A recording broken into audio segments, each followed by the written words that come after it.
And join host Guyton Montgomery, along with Troy Spradlin, Ray Brantley, and Jeff Orr, as they help us look to God's Word in repairing our understanding. All right.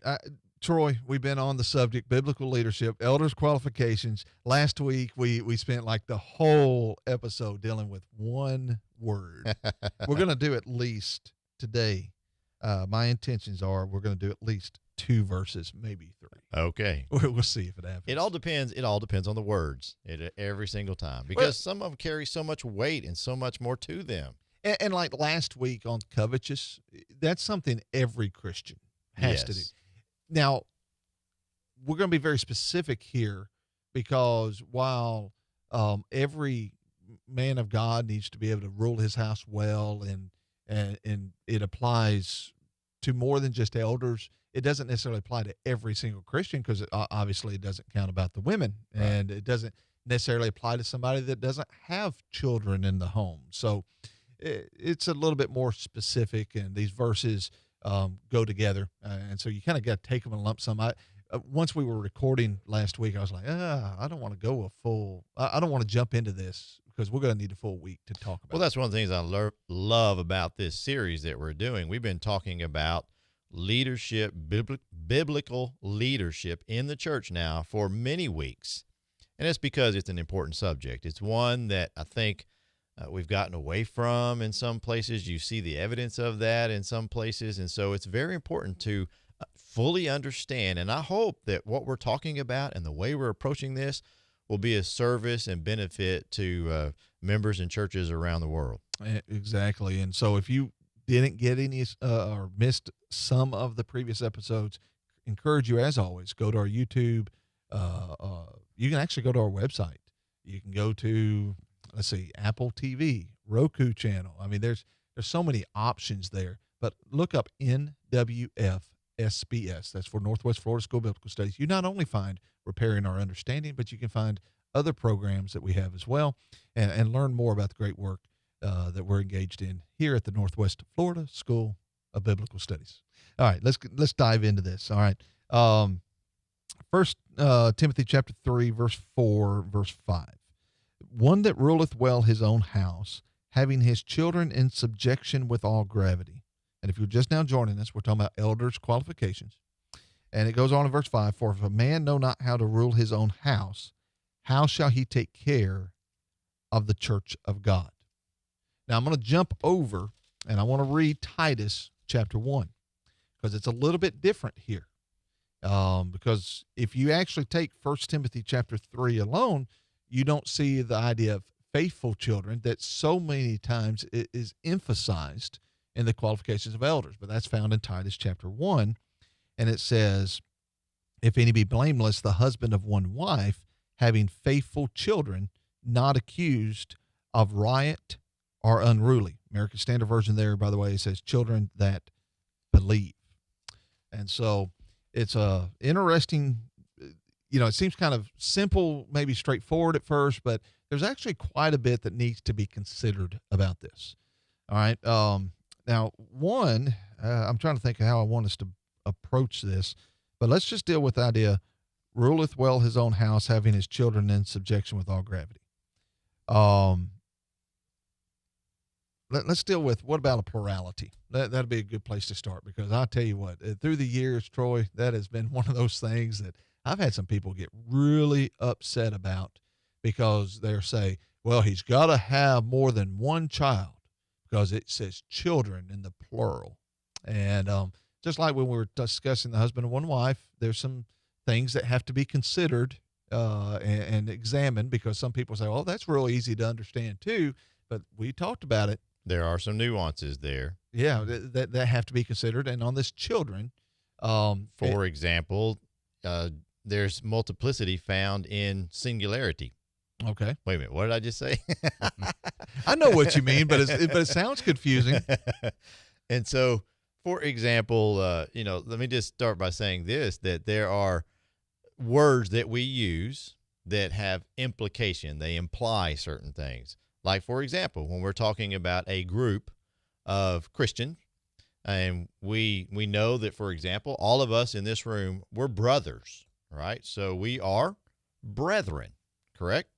Well, what about if you now add women into this who are also our sisters in Christ? Do we say we're sisterin? Do we say we're brethren? We still use that singular form, but we know that that could and can include women. Mm-hmm. All right. So my point being is there are words sometimes that include, that have implication.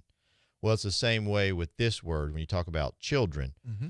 That includes, if you're talking about parents, for example, if you have at a school board meeting or something, and you have this parent over here and they've got 3 children, and this parent over here has 1 child, and this parent over here, parents have 2 children, and so forth, and you're addressing all of them. You say, now all of the parents with children, does that exclude this one parent, a set of parents with 1 child? No, it's you're addressing all of them. But if you used, what happens is the plurality is what's used in the circumstance because it is inclusive of the singular and the plural. There you go. Where if you use the singular, you necessitate the singular and don't allow for the plurality. It's a rule of grammar that's not found only in English, but it's a language thing that's in other languages. Greek carries that very much so. That you have got to, because if I say, all right, you with only 1 child. That's pretty specific. You with a child, go to this side of the room. You're right. Then that is very clear because you have specified the singular. Right. And in specifying the singular, you have excluded at that point the plurality. So I can also say to everyone with children, please come to the front of the line. I have allowed for that single child and the plural, and I would actually have to specify with you to those that have more than 1 child. I would actually have to be specific in order to try and exclude the singular. Mm-hmm. And I think I had a guy years ago, man, I'm telling you, Troy, he just really in Bible class was ugly to me over this.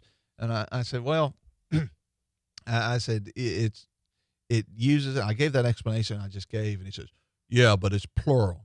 Well, I went back to my studies. I tried to establish it the best way I possibly could. And at the end of the day, he still, well, children is plural. It's got to be more than 1.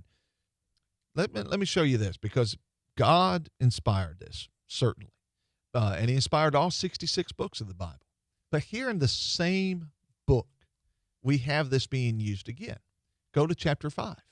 Because in 1 Timothy chapter 5, verse 1, rebuke not an elder, but entreat him as a father, and the younger men as brethren. Elder there, by the way, being just an older person, talking about how we deal with those that are older than us. Then the younger men, how we treat them as brethren, the elder women as mothers, the younger as sisters with all purity. Honor widows that are widows indeed. That has to do with financial care of them, by the way. Verse 4, but if any widow have children or nephews, grandchildren is what ASV says, let them learn first to show piety at home and to requite their parents, for that is good and acceptable before God. Now she that is a widow indeed and desolate trusteth in God and continueth in supplications and prayers night and day. And it goes on talking about how the church is to take care of her. All right. Now what's intriguing here is that if there is a widow in your congregation and she has need, and let's say she has a son, only 1 child, that same man I was talking about would be quick to say, it's plural. Well, no, he would actually say, well, her son ought to be taken. No, I'm sorry. It's plural. She doesn't have a plurality of children. So no, he has no responsibility. Is that, or does it allow the same usage, using the plural to allow for the singular and plurality, because you're not trying to necessitate the singular? I mean, I think it's pretty simple. Yeah, that's why I was trying to say that, like, get a good idea of the word brethren. Sometimes words are inclusive and sometimes they're exclusive. And so such a good point. And in all of this, whether it's a singular child or multiple children, the whole point of this verse is the household. And I looked up the word, the one who rules his house well. That word rule is a great word that, for example, in the Thayer Greek dictionary, lexicon, it says to set or place before, to set over, to preside over. It also implies the protector or guardian to give aid, to care for, to give attention to. And so there's a whole lot implied in that word, and such a great description of what an elder needs to be doing, because he is described as a shepherd. Mm-hmm. And a shepherd, therefore, does all those things, just like for his family. And that's the point that Paul makes. For if a man does not know how to rule his own house, how can he apply it to the church? In other words, he needs to have experience. All right. And now here's what's intriguing, because here's the argument. I want to stick, because I really want to go further with what you're talking about. And I appreciate you bringing that up, because in dealing with the plurality, I want to kind of seal that off real quick. You know, we've offered these things, but one of the things that I say, well, in ruling his own house well, if he doesn't have more than one child, then can he really know how to deal with the different personalities? And so he's got to have more than one child. Well, what does a household imply? You know, it means more than one person, doesn't it? Well, it does, but so all of a sudden what we're saying that the man with 5 children will be a better elder than the man with 2 children, or the man with 12 children is now a better elder than the man with 6 children because of the person? We have to be careful that we don't read into this qualification something that it's not saying. It doesn't say anything about so that he knows how to deal with the multiple personalities of his children. It says so that he ruleth his own house well, that he has them in subjection with gravity. It qualifies it for us. Let's leave it with what God has said. Amen. And I can give you a biblical example. All right, bring it on. And so Eli had 2 children. And what is that in 1 Kings? No, 1 Samuel. 1 Samuel. 1 Samuel. Eli had 2 children, and they were exemplary, weren't they? Nope. I'm being facetious. Phineas and Hophni. And Hannah had 1. Yeah. Mm-hmm. And so, you know, what we're talking about households here, I mean, just because you have a plurality of children does not mean necessarily that you're going to be a better household leader. You're not going to know how to rule your house. Eli failed in that department. Well, I mean, you even have children examples in the Bible. I'm trying to think of some where David is a good example where some of his children were faithful to God and some were not. That's right. And so, you know, we start trying to, and we'll get to the idea of faithful children in a minute. You know, what is that magic ratio with a multiplicity of children that if some are faithful, they have not? One of the things we need to keep in mind, the qualification here is how does he rule his house? Yes. It's not necessarily about, let me back up. Is God going to take away our free will? No. No. And so does he expect somehow the free will of man, of an elder? Does he expect an elder to take away the free will of his children? No. And sometimes it's kind of like, well, if you're a good father, then your children will be faithful. And we're talking about biblical Christians, and we don't allow for what God himself's allow for his children to not be his children because they have rejected. Great point.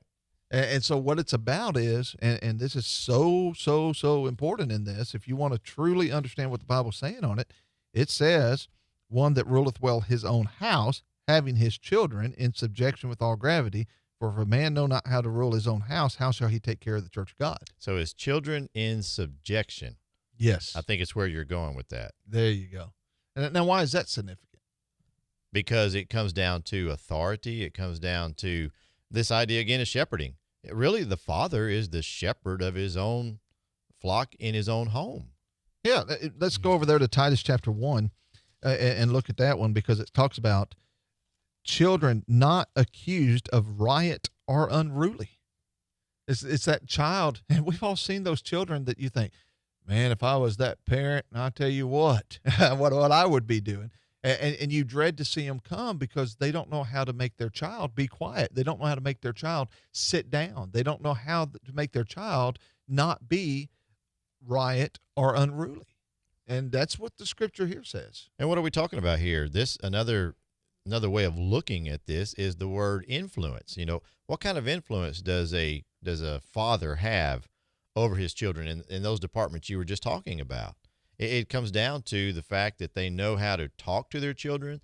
They know how to, you're not going to control someone, but you do have influence that should impact their behavior, their way of thinking, and making decisions. You can't control, but there are certain things within your power to control. And I think the prodigal son is a good example of that. That father could not control his child desire to leave. Right, there you go. Okay. The prodigal son had this desire to leave, to go live a certain lifestyle. I would say in that parable is implied that he wasn't going to get to live that way at home. That's why he said, give me my inheritance and let me go. And that's the control that the father does have. Yeah. Now, once that child left and is no longer in his home, okay, he still longed for him. He still wanted it, and that's why he was looking. And at the return, he embraced him. Ran out and embraced him. Oh, yeah, yeah. I mean, great points in there. And so, but it's in his household, what can he be responsible for? Ooh. And elderships, Proverbs chapter 3, verse 12, I was trying to pull this up here. It says, my son, despise not the chastening of the Lord, neither be wary of his correction, for whom the Lord loveth he correcteth, even as the father, the son in whom he delighteth. And there are things that the elders can do within their congregations in discipline. And if he's not going to love his own son or daughter, his child, if he's not going to love them enough to discipline them while they're in his home, why do you think he'll deal with the unruly, riotous child of God in the church where he does have the authority to discipline? So there is kind of this idea that, no, we can't force at the end of the day somebody's will, but we have certain authority as fathers that if we don't love our children enough to correct this, don't expect him to love the flock of God enough to do it. Because, as a father, I'm going to tell you, it is inconvenient to have to discipline. If you ground, I learned quick, don't say I'm going to take the truck away, because now I got to drive it to work. It's not fun disciplining your children. I don't enjoy disciplining my sons, but Eli, it says he didn't restrain them in that. I mean, it specifically says, because he restraineth them not. And so why did they behave the way they did? Because while they were in his care with the authority, they didn't. And that's where this qualification comes in. How is he going to rule? If he won't discipline, don't expect him over here to. And how many elders do we know of that lack the courage to stand up and to deal with the uncomfortable situation in congregations? They'd rather just let them. And probably, I don't have any scientific proof or anything like that, but I mean, if you look back at their home, how do they handle things in their own home? Because you typically see that in a man who fulfills this qualification, who rules his own house well, all right, with the children in submission. You typically see that same style being practiced as an elder within the church. Well, isn't that, for if a man know not how to rule his own house, how shall he take care of the church? There's It's experience. Is it called a correlation? I mean, Yeah, it's a direct connection that God cites himself. Right. And another one of the, we keep saying how all of these are intertwined. They're all connected, every single one of them. And another one that is connected in this is that an elder is to serve as an example. And so there's another aspect of this, that people are looking up to this elder because of the influence that he has.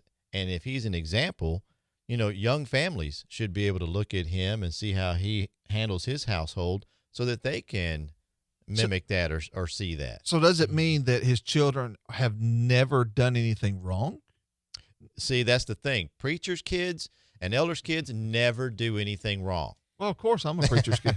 And so am I. I'm a preacher's kid. And everybody who knows that, what I just said, they're shaking their head right now. It's like, who are usually the worst ones causing problems? What you really have here is, how did he handle the occasion? That's right. And what are they known for? Are they known for their riotousness and their unruliness? Are they known for this? I'm trying to think how 1 Timothy 3 words this here. Not being with gravity, or is there the occasion that their child was like everybody else's child, but he handled it? That's just what I was going to say. So in our case, all right, me and you are, being preachers' kids. I mean, we're pretty wild. We were wild children. I'm just playing. I mean, but we were kids. I wasn't perfect. I'll tell you that. I was not perfect either. And here's the thing. Everybody in the congregation where I grew up, they saw how my dad handled things. And I know that everybody saw how your dad handled things. Same way with the elders. And, you and I have a million stories we could share, but that's the key right there, that people can see that their elder, and even a preacher, I mean, I realize we're talking about elders here, but even a preacher who is a leader of the church, one of the leaders of the church, how they handle themselves and how they handle their children, keeping them in submission.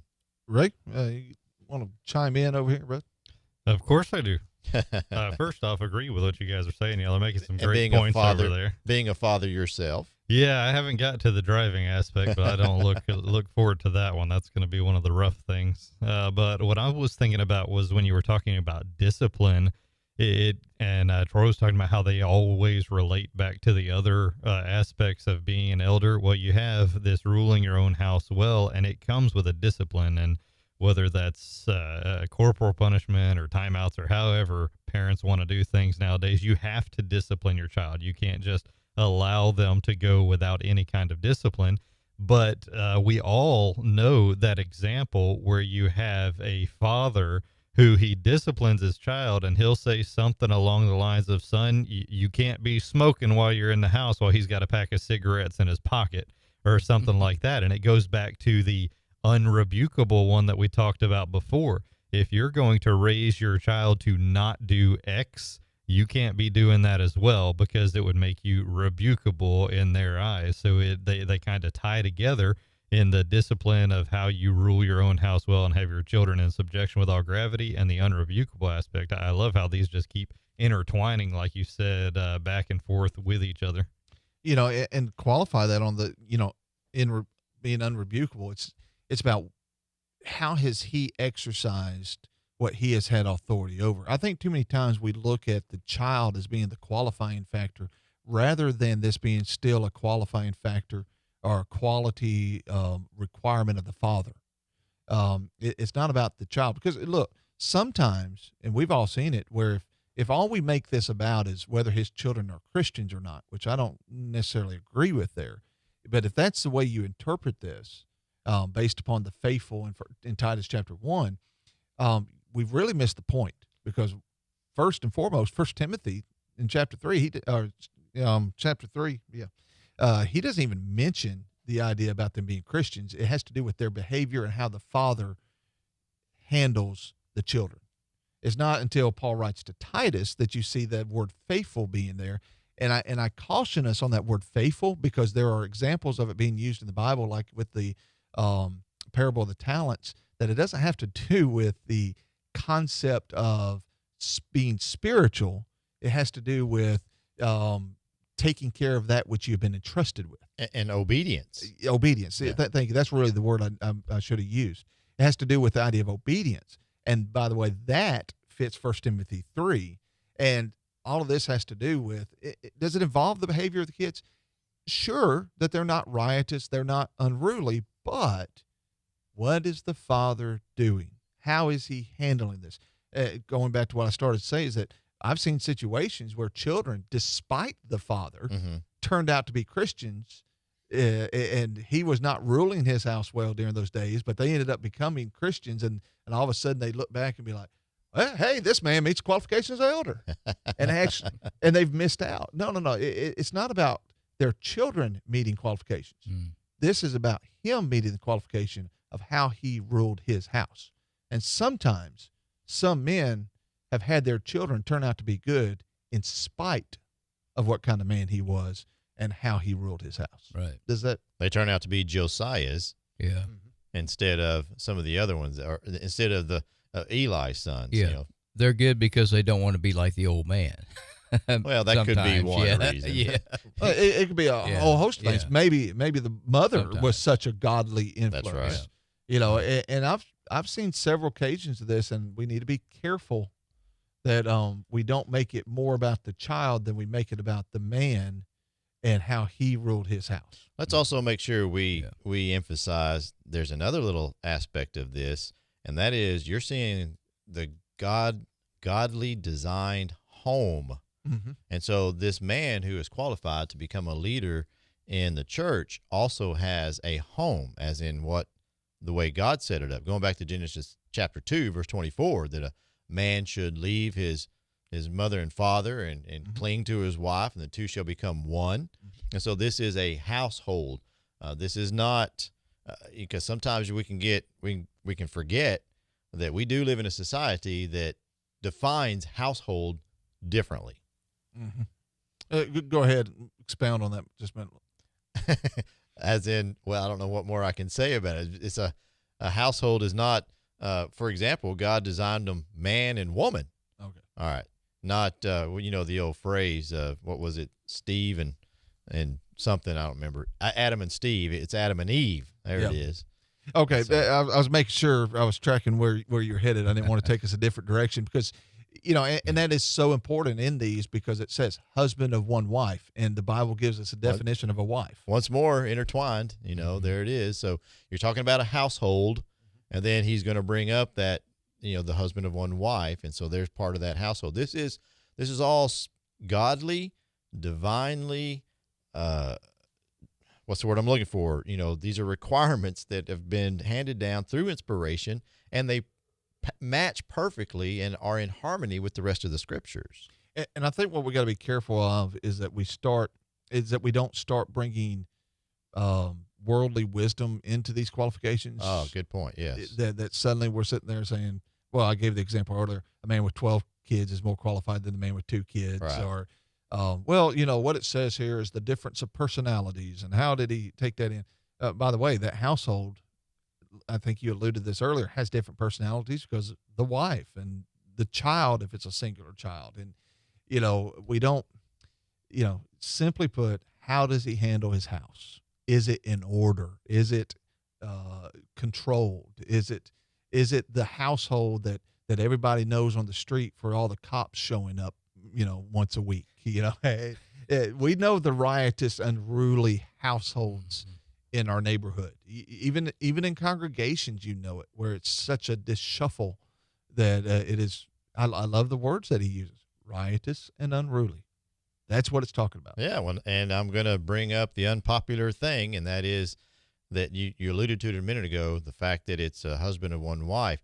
This is the man is supposed to rule this household. And so whenever he says, one who rules his own house well, having his children in submission with all reverence, for if a man does not know how to rule his house, how will he take care of the church of God? Let's just be blunt. There are households that are not ruled by the man. Mm-hmm. And that's a big problem in our society today. Ephesians 5, the husband's the head of the wife. Exactly. And I realize that's unpopular, and I realize that's not the narrative that the world is saying today. And once again, we are not taking anything away from the woman. The woman is just as important. God loves her just as much. But there are roles, just like there are roles in the church that we talked about in earlier episodes of this leadership position in regards to elders, preachers, deacons, and things like that. Well, there's also roles in the household. And this is one of the key things, is that the husband must rule the house. And let's be real. We know households, even in the church, where people say, well, he don't wear the pants in that family. And there can be major problems in elderships because of that. Exactly. And that's why I bring this up, because there are times whenever it's not the man who's making the decisions behind the decision that's being made. All right, look, preachers get more privy to some of the behind-the-scenes working sometimes because preachers work very closely with elders. But even memberships can see this sometimes. But you sit in an elders meeting with the elders, and the elders all speak on the same page. They're all together. And then they go home, and then one of the elders comes back and says, well, I've been thinking about it again. And it happens every single time. Let me interpret that. Well, I went home and my wife told me I was wrong. And what happens is you get what they call she-elders in congregations. Shelders. Yeah. I haven't called it like that, but yeah, you get where, because he can't rule his house well, then he can become manipulated by sometimes his children, sometimes his wife, to where he's not running that, and then they end up manipulating and running the church through that position that he is serving in the eldership. Yeah. Now let us clarify. Can a man, you know the saying, behind every great man is a good woman. Mm-hmm. And our wives have helped us in clarity and helped us see things that we didn't necessarily see. And women have that ability. They have a wonderful ability of intuition and things like that. So can he not get a sense of what's going on from his wife? Sure. Absolutely he can. That's part of the role. Mm-hmm. But when it comes to decision making, when it comes to ruling the house, and in this case, ruling the flock, I say ruling, you know what I mean by that. He has oversight. Mm-hmm. Then he needs to stand on his own. Exactly. And that's, it's funny because nobody wants to, let me back up. I know plenty of people admit the situation I just described, but nobody wants to apply it to themselves. That's true. So, to those elders that are watching it, I really want you to consider what we're talking about here, because it hurts congregations when that happens. It hurts the eldership when that happens. And that's why we've got to make sure only men that meet the qualifications are being put. And what is that? Ruleth his own house well. It's already dealt with that he's got to be married. That's inclusive of his wife, but it specifies now his children and how do they behave. And elders, if there are some out there that find themselves in this position, I mean, this is one of those things that you can just simply stand on the scriptures and say, look, there's just some things, if you're talking to your wife, there's just some things I can't share with you, that I can't talk to you about. And these are elder, because remember, it's an elder. Here's the other thing. It's an eldership. It's not one elder. Mm-hmm. And so if an eldership comes out of a decision and says, we decided A, well, then a single elder cannot go around and go, well, I believe in B. Exactly. And so we've got to be careful with it. Well, you don't have to be careful. You got to be scriptural. There you go. Ray, what you want to bring in on this? Another aspect of what Troy is saying right there is also the going back to your home, part of ruling your house well. You've made a decision as an eldership.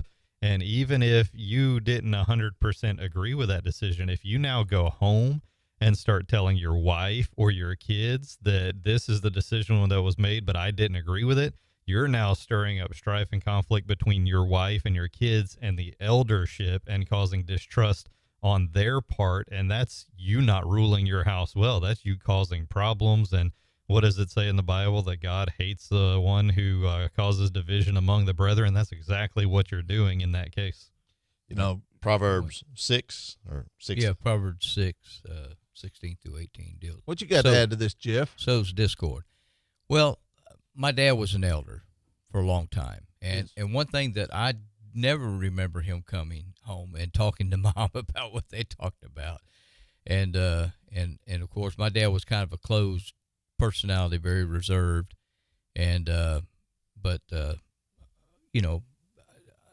think, he was a great man, a good elder, and I wanted to say one thing, and I noticed the way, another thing, and this has to do with the children, the faithful children, because there was a culture on the Isle of Crete that may have led to him talking about having children not accused of right or unruly. They have not been caught up in that culture, because there was, and I believe Timothy was actually in Ephesus, but it mentions about their own prophets talking about how wicked they are. Even a prophet of their own said the Cretans are always liars, evil beasts, slow bellies. And then to that, Paul wrote to Titus and said, this witness is true. In other words, they had that reputation. And, the fact that he brought those things out, that these children have not been, they've been more influenced by a faithful, good man than the culture in which they see around them every day. I think that, I thought that was something worth saying there. Well, it's applicable to today. Yeah, definitely. We're not supposed to live like the world. Yeah, I mean, it's got to be what is his influence? What does he tolerate in his home? Mm-hmm. What does he not? And I've been taught by some good, godly elders through the years that I appreciate so much. And one of the things I've been taught by them is that at the end of the day, you can't force your child to do anything. All you can do is ultimately say what you're going to allow and not allow in your house. Right. And you don't have to be in great conflict with them. And I think of one elder in particular. He told me he got the advice from his father that and I think about this with the prodigal son just a little bit, what I was alluding to earlier. But the advice was to, these are the rules. This is how to be as long as you're going to be in my house. But when the time comes that you don't want to abide by these rules, then okay, you may want to leave. Mm-hmm. But as long as you're here, you're going to live by these rules.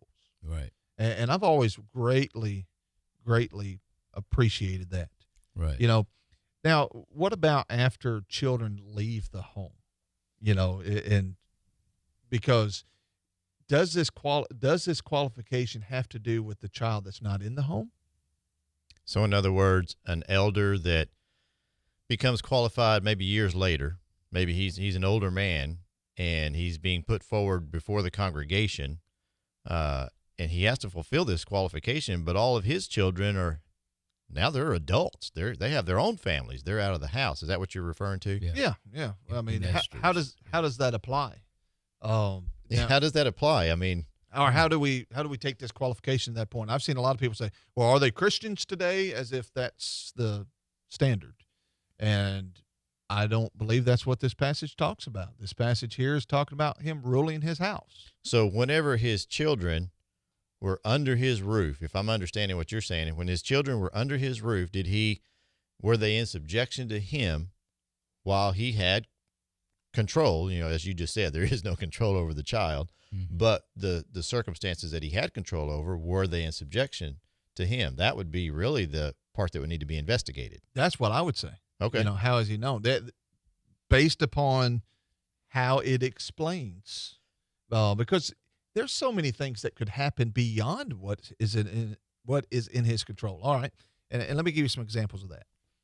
Let's say, we've all seen the stuff like Saving Private Ryan and these movies where you had 3 or 4 sons and that's all they had go off to the military. So let's say while they were in his house, they were not unruly, but they behaved themselves. But let's say they go off to the military, like to World War II, and we know now many of those men came back with certain elements of PTSD that we identify today.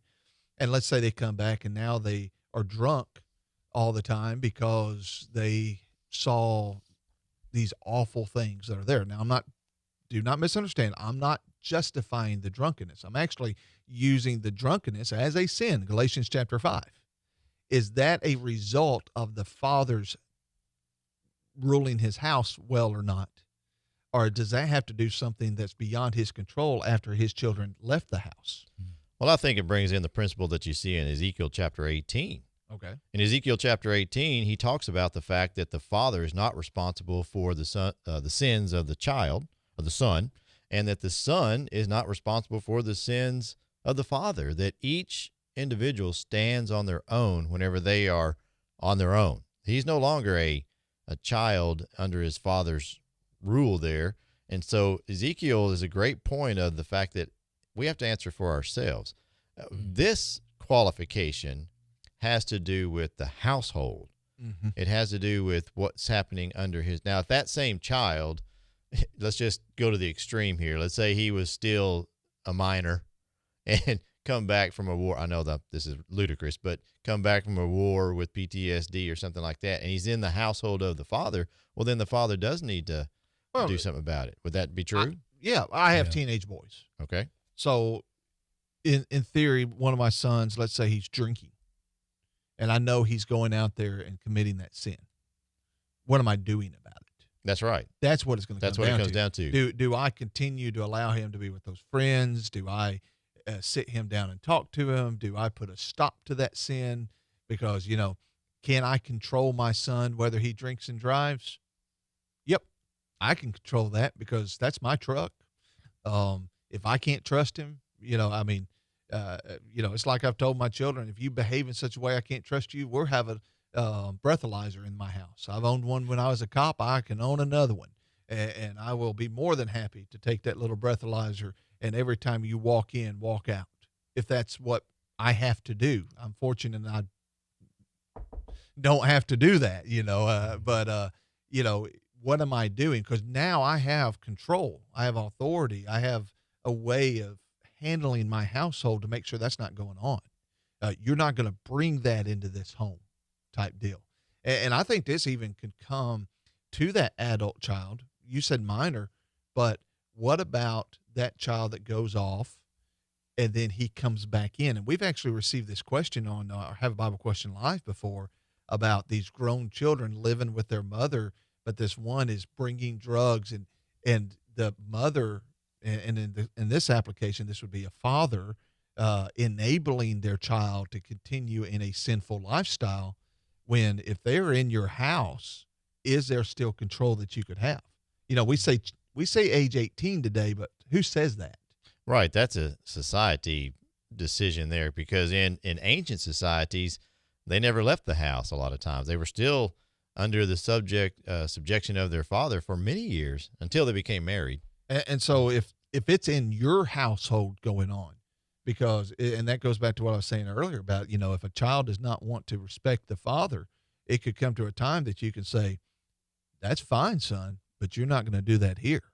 And you may have to be. And isn't that a very direct correlation with what happens in the house of God when somebody refuses to live according to Scripture? There are times you must say, I'm sorry, but if you're going to be that way, it's not going to be here. Yeah. You're not in fellowship with us anymore. Then discipline comes in. Yeah, walking disorderly. Yeah. Just to be clear also on something, what we're talking about here in regards to a man being qualified, one who rules his house well. This is, we gave you the scenario of an older brother, who his children are already out of the house. And does that mean that they have to be Christians or not? This is all done through reason and logic, through inference, through rationale of considering these things. Mm-hmm.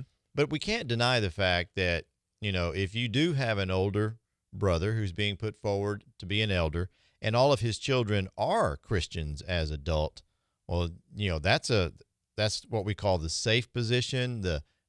We're secure in that. We know for a fact that okay, not only did he rule his house well, but even later they're Christians. So there's wisdom there, but it's not, as you were saying, it's not the end all, total all for this particular subject. And the reason we need to be careful of that is we don't need to disqualify people that God has qualified. Okay. And, we talk about that safe position, but sometimes what we call a safe position isn't.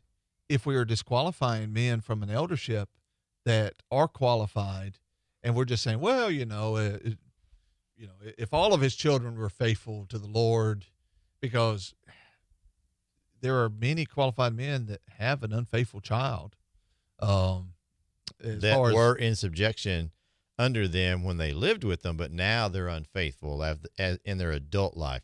And I've even seen that where, they were faithful even after they came out of the household of the father there, yep. And then they drift away for some other reason. Well, let's give this example. Let's say a child is home 18 years, has that influence from his father for 18 years, but now he's been married for 20 years to a non-Christian. And maybe the father talked to him about that ahead of time. He did everything he could. You mean to tell me that 18 years of influence from the father are supposed to outweigh the 20 years of influence from the wife? You just get into this circular human reasoning that we need to stay away from and stick to God's reasoning when he gives us the explanation. It's how does he rule his house? Yes, right. And I hope those that are listening recognize that we're trying to address this, because we realize it's a controversial subject. Yeah. Whenever you're naming an elder, this is one of those subjects that a lot of people struggle with and everything. We're just simply asking you to consider it more deeply, not superficial. Yeah, because there's a lot of things to be considered on that. Was there something you want to add there, Jeff? Well, the idea of, for this cause shall a man leave father and mother and cleave unto his wife, and they twain shall be one flesh. There it is, right there. Different household, and So it's a different household. That's the point. Yeah, the influence stops. The ruling over that household can't continue in another household if they become their own household. Good point. Yeah.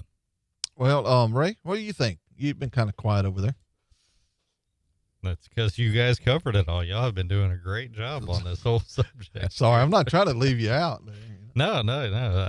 Y'all have been doing a great job. Had some great points with it. And as far as this rule in your house with all subjection and gravity, when it comes to that, your children leaving the home, is there's so many things that you can't control. That there's so many variables outside that can change it. And I actually was talking to the teenage class in Bible class. I think it was last Wednesday evening, and was talking about the influences they have in their life. As the parents, you're the primary influence in their life for 18 years if they stay home that long.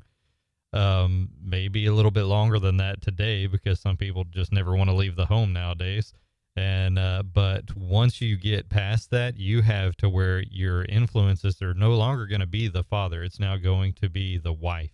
It's going to be your employer. It's going to be your friends. That's why we teach so much of that as being important when we teach our children to make good friends, choose a good wife, choose a career that will allow you to be a Christian, because we understand those influences. But for some reason, the church wants to leave those things out when it comes to the eldership and say, oh, no, they're not a Christian, he's not qualified. And it's like, I get the point, but it's not as black and white as that, because there are so many variables as to what influences us throughout life. And we should understand that, because different things influence us. You're no longer under the influence of your parents as you once were. Neither am I, neither is Troy or Jeff.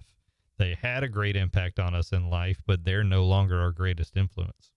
And you don't want to make light of the influence. I mean, we appreciate the influence, but it's just one of those things that I think I've said this on an earlier episode. I fear, especially in this qualification, a lot of times we run to it to disqualify a man rather than to qualify a man. And you really got to become unbiased. You got to remove any type of personal feelings as you consider this. And the only thing that I can feel safe, according to Scripture, say, all right, when this man ruled his house, how does he do that? How did he do? And I don't place the emphasis so much upon, after they've left the home, while they were in the home, how did they behave? Now, some people say, well, you know by the fruits, but as Ray brings out, all those influences, it's not necessarily on you. I mean, even the public school today, you think about the influence they have their child 8 hours of the day while they're awake. And you start thinking about, and they know, because their whole program is how to overcome negative influences at the home. Now, we could do a whole episode about this of what they consider negative influence. But, and if you're a school teacher watching this, look, my wife teaches school. I'm not against school teachers. Don't take that the wrong way. But, there is a lot that the school system recognizes that they can overcome the influence that the parents have. Now, just think about that. And it's a scary thing to me as a father to think about how much influence is on that child besides just me. And I fear, am I being enough? Am I able to help my child enough? All right. Anything else we want to add about this? I think we trying to look at it from Titus 2, make sure we're dealing with all of it. No matter what else is happening in the world, you will always find Good News Today, a proud partner of Have a Bible Question. A part of our program every week includes a question that Guyton and Troy answer for our viewers. Good News Today can be seen on many of the same television stations that air Have a Bible Question. You can also watch the program on our website, gnttv.org, or on your phone through our apps. We also have a channel on Roku and Apple TV, as well as episodes archived on YouTube. We'd love to have you join us. Hi, I'm Guyton Montgomery, one of the preachers here at the Church of Christ at Milestone. Paul admonished Timothy to exercise himself unto godliness. We try and do this at our congregation through fellowship, prayer, worship, and of course, Bible study. We would like for you to take advantage of the things that we offer. You can learn more at cocmilestone.com or haveabiblequestion.com or go to nwfsbs.org. Better yet, come visit us in person where you'll receive a warm, loving welcome. I love reading and studying my Bible. In fact, I really enjoy studying God's Word with other people, whether it's face-to-face, online, or through Bible correspondence courses. One of the favorite parts of my week is to come in and take an envelope where we have sent somebody a course already with a postage paid envelope. They've completed it and they've mailed it back to me. And I then take the course and I grade it, and then I write a letter back to them with the next lesson so that they can continue studying God's Word. Would you like to take a Bible correspondence course with me? If so, we want you to call us, write us, or sign up online at your earliest convenience, so together you and I can study God's Word some more. Well, part of the reason, again, we've said this on some other episodes, that we're spending so much time on just one phrase or one verse. It seems like each one of these episodes we wind up with just maybe one verse or even one word, is because, quite frankly, a lot of people just simply don't understand these to the depth that they should. Putting forth an elder or being an elder in the church is so very important. Let's see if we can get these next two. I think we can. Okay. We don't have a lot of time, but these are more straightforward in my estimation than some of the others. Not a novice, lest being lifted up with pride or puffed up, he fall into the condemnation of the devil. Not a novice there comes from the word of not being newly converted or a recent convert. And so pretty much just saying, let him be experienced as a Christian. That's where we get our word neophyte. Mm-hmm. And so I know it's a little bit more complicated word, but it sounds bad. But a neophyte is somebody who is new. They're newly planted. They're new in it. They're beginner. Exactly. And so it's just saying it doesn't need to be a new Christian. Now, why is that important? What application do we get from that? Why is that important? Yeah. Well, again, these words are all intertwined. I mean, if he's got experience, for example, ruling his house well and all these other things, that he's not blameless and he's sober-minded, all that means he's got wisdom. Because what is wisdom? Wisdom is knowledge coupled with experience. Okay. And so with this experience, it means that he knows the scriptures. He knows how to deal with people. He's knowledgeable. It's no different than what Jesus was talking about with the shepherd and the hireling. You know, he doesn't say anything about the experience of the hireling. The hireling could be just somebody off the street that, hey, would you watch these sheep for me for a while? Well, what does the hireling do when problems come? He takes off. Maybe he doesn't have the wisdom or the experience to be able to deal with an issue. To truly understand what the position is Yes. of servitude. Yes. Because let's let the Bible do the defining here. Lest being lifted up with pride, he falleth into condemnation of the devil. He needs to understand the church. He needs to understand what, and how many times have you seen this where, oh, we have a new person, we need to put them into a position of something so we can keep them. And it's saying, don't do that. Let him get experience as a Christian so that he's not having a stumbling block put before him. And the reason this comes very important is sometimes, we were discussing this before the show, sometimes you can have a man that is somewhat younger but still meets these qualifications, and maybe he's been a member of the church for 20 years, but he's only 45, 50 years old. Yeah, just because 40 years old. Just because a man is an older man does not mean that he's qualified to be an elder. Yeah, because he might still be a novice because he's a new Christian. Right. And don't forget, the cultural aspect that's involved in this right here. Back in biblical times, the life expectancy of a human being wasn't as long as it is today. Exactly. Well, my wife was telling me 1930s, I think the average life expectancy was like 54. So that means then he's talking to men who could be elders in their 20s. What they're saying is if that they started young enough. Exactly. If they started young enough in their families, and I say 20s, probably late 20s, but they have been, faithful to God. They understand. Remember, these are Jews, a lot of them, that have come out of Judaism and now are in Christianity. They have that experience of being the head of the household. They have that experience of of knowing the scriptures. They have that experience of being a God follower. Now they're a Christ follower.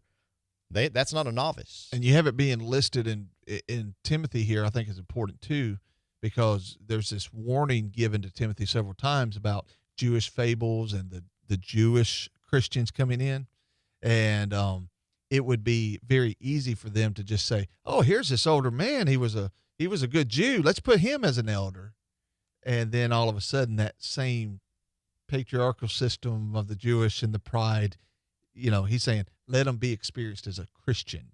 Don't be a new Christian to this. And so that fixed the context. Ray, I think I saw you turn around wanting something there. You did, with those eyes in the back of your head. There you got go. better with it. When I'm thinking about this not being a novice aspect, we were talking about the influences with the last qualifications that the elder is to have on his house, on his children. But then you flip it around, is we have influences on us. And if you have somebody who they haven't been a Christian for long, maybe they're, like you said, older, they're 30, 40, 50 years old, and they've never had any kind of influence of Christianity in their lives. But the influences outside of that, the worldly influences, are still going to have an impact on them for a time, because it's not this magical thing that once you become a Christian and obey the gospel, that it's just, bam, all of a sudden, all that worldly influence is gone. So if you're a novice, you have that. And when you're trying to make decisions as an elder, you can be influenced in a worldly manner rather than in a godly manner. So by not being a novice, you have time in it to gain experience as a Christian, and you're starting to be more influenced by the Bible rather than the world. That makes sense? Perfect. Agree with you completely. Now, unfortunately, time is leaving us, so I got to bring this to a close. I'm going to do so by noticing the last qualification listed in 1 Timothy 3, and we probably spend a lot more time on this, but, I mean, how many weeks, Troy, could we take? I mean, yeah, we could keep going for at least another month. But it says, moreover, he must have a good report, or American Standard Version says, good testimony from them which are without, lest he fall into reproach in the snare of the devil. And it has to do that it's not only his relationship and how he conducts himself as a Christian among those Christians, it's how does he conduct himself as he is out among non-Christians. And 2 times he mentions the devil. Yeah. He says that in verse 6. He says pride will lead you to being like the devil. And then he's talking about you got to have that testimony that to those who are outside, unless you fall to the devil there. And so I find that rather fascinating. Oh, it is. And so, what do we need desperately? Qualified. These aren't suggestions. These are qualifications of elders that are men willing to put themselves in harm's way, to make themselves center of attack of Satan, in order to protect and shepherd, to oversee the church that is so important that Christ purchased it with his blood. Great responsibility. We certainly pray that this study, this series, has helped you. There's more we could talk about, but unfortunately, our time is gone. Next week, we'll start a new topic.